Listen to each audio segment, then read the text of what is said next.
Bonsoir mes frères et sœurs, j'aimerais vous parler aujourd'hui de la louange comme chemin royal pour l'accueil de la guérison intérieure.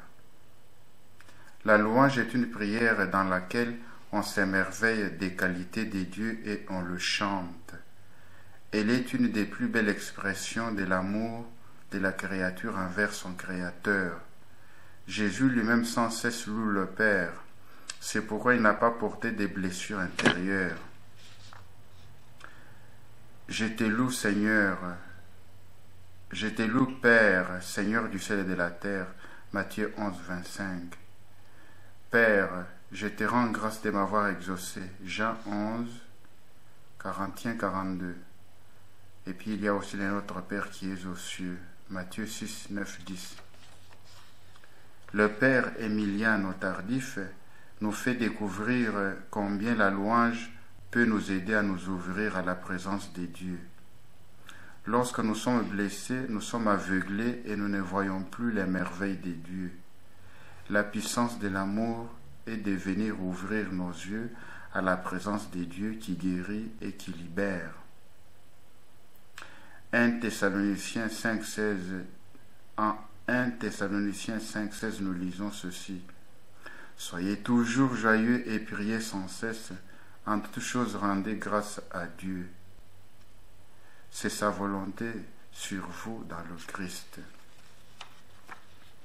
En effet, lorsque je loue Dieu, je le regarde intérieurement.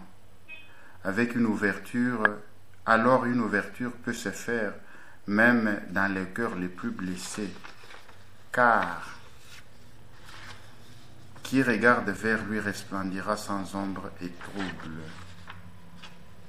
Psaume 34, verset 6. Nous devons bénir nos ennemis. Bénissez ceux qui vous maudissent, dit Jésus en Luc 6, 28. Et Paul y revient constamment en Romains 12, 14, 1 Corinthiens 4, 12. Par cette ouverture, Dieu peut entrer dans mon cœur et guérir mes blessures intérieures. Même fermé depuis très longtemps, il peut faire renaître la vie intérieure à travers la paix et la joie. Plus je loue, plus mon cœur est transformé par la tendresse de Dieu. La louange et l'action de grâce font disparaître nos révoltes et nous rétablissent dans la paix et la confiance. Dans la louange, le Seigneur me donne la lumière sur mes blessures cachées. Ce que le Seigneur montre à ma conscience dans la louange, c'est qu'il veut les guérir. Je peux alors reprendre devant le Seigneur telle partie de ma vie que je n'ai pas voulu vivre, qui me fait peur et qui me fait honte. Et j'entre dans la vérité de ma vie et j'accueille plus facilement ma guérison intérieure. Nous pouvons louer le Seigneur pour sa présence dans nos blessures et pour que sa puissance se manifeste concrètement dans nos vies. La louange a une grande puissance. La parole de Dieu nous dit, Dieu entend les prières des supplications, mais aussi Dieu habite la louange des hommes. Psaume 22, 4.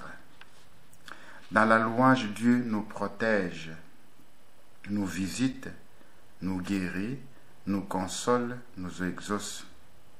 Bref, Dieu agit puissamment. Le pari de la louange. Dieu, je m'occupe de tes affaires, t'es loué et t'adorer. Et toi, tu t'occupes de mes affaires, donc de mes blessures intérieures.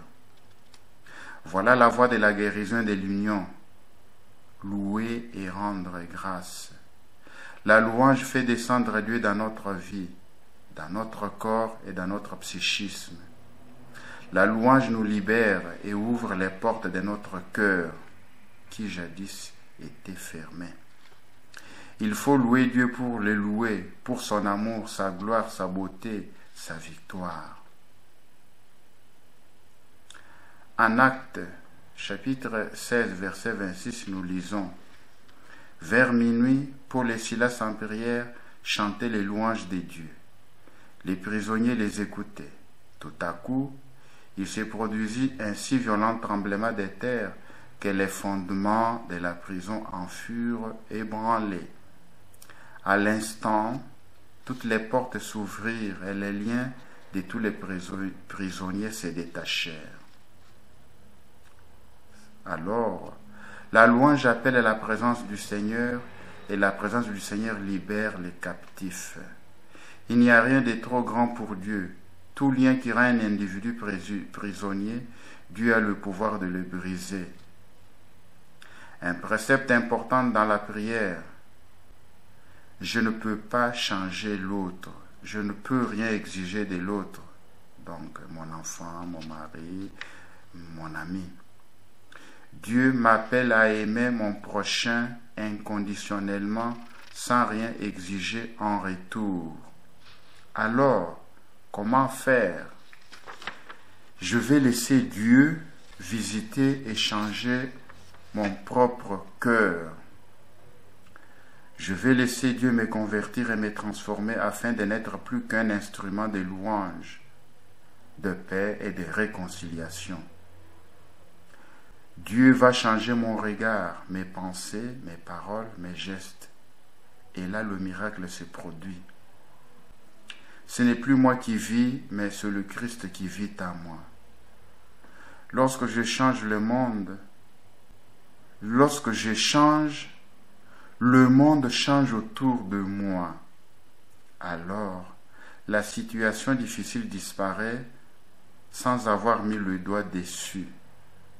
Mes blessures intérieures guérissent. Dans 1 Pierre, chapitre 2, verset 9, nous lisons: Vous êtes un peuple que Dieu s'est acquis pour proclamer les louanges de celui qui vous a appelé des ténèbres à son admirable lumière.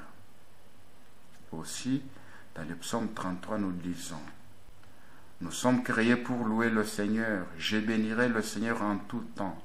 Sa louange sans cesse à mes lèvres. Louons le Seigneur. Occupons-nous de la louange du Seigneur. La prière des louanges ouvre toutes les portes. Occupons-nous de la gloire de Dieu. Dieu s'occupera de notre libération. Laudetur Jesus Christus. Au revoir et à la prochaine.